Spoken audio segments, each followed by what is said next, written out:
everyone, good morning. So I'm going to do my makeup and I'm going to do a story time this morning. Um, so I have 3 kids and my oldest is in his 20s. His name is Jason. So each of my kids have like different birth stories. Like they was each born early. So I was a high risk pregnancy from my first kid. My oldest is 25. I have a 15-year-old son and a 13-year-old daughter. So we're going to start with my oldest today, and I'm going to tell you his birth story. And then tomorrow I'll do the other one, and then the next day I'll do the other one. Okay, so basically, for Jason, this is my oldest. I was due for Jason on August the 5th. Well, on July the 8th at 7 o'clock at night, I had noticed that I hadn't felt him really moving at all for a while. So I was like, well, this isn't really normal, I guess it's not normal, this is my first kid, it can't be normal. But, so I told my kid's dad, and we went to the hospital, and they hooked me up to the machine. So whenever they hooked me up to the machine, his heart rate was going from 120, 140 to 30. I was like, okay, no, that's really not good.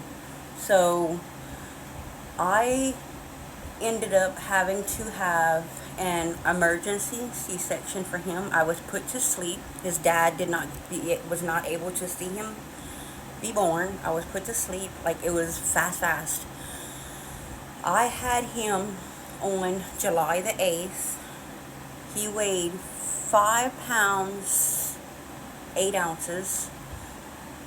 And he did not have to be in the NICU. Thank God. I think I had him at 36 weeks, something like that. It's been a long time. Well, what had happened was, whenever they was delivering him, they had noticed that he was being strangled by his umbilical cord. His umbilical cord was wrapped around his neck 3 times and around his chest 1 time. I had him, I think, at 10:05 at night, something like that. They told me that if I wouldn't have had him when I did, in another 5 minutes, he probably would have passed away inside me. But he was born healthy, very healthy. That's my little miracle baby. He's my little man. That's my baby. But makes me emotional. But yeah, basically he was being strangled by the umbilical cord.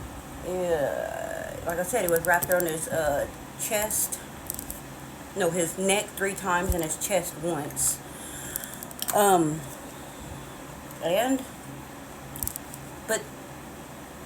I had noticed that, like I said, this is my first kid, I didn't know what to do, what not to do. Are you pregnant? But I had noticed that I was playing basketball towards before I had him. I wasn't jumping around and all kind of stuff, but I was lifting my arms to throw the ball.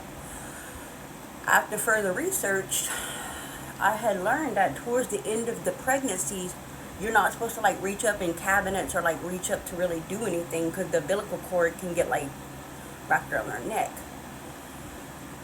So, yeah, that's basically what happened with him. But, he's in his 20s now, and he's perfectly healthy, and he's absolutely a handsome little man.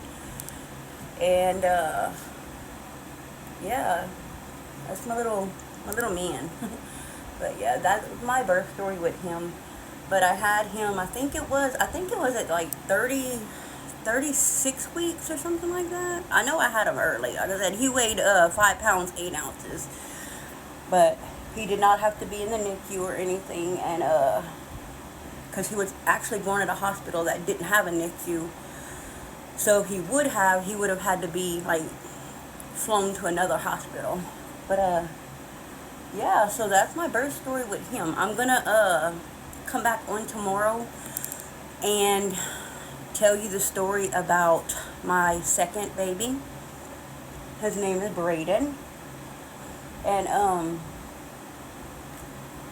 his birth story, like his is more, he was born early too.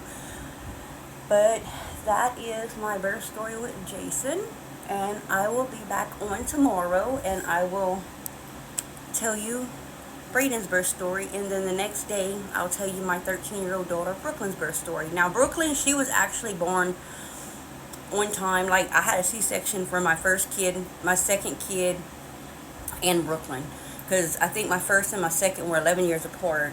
But Brooklyn was born on time, but there's a story behind hers. It's wild.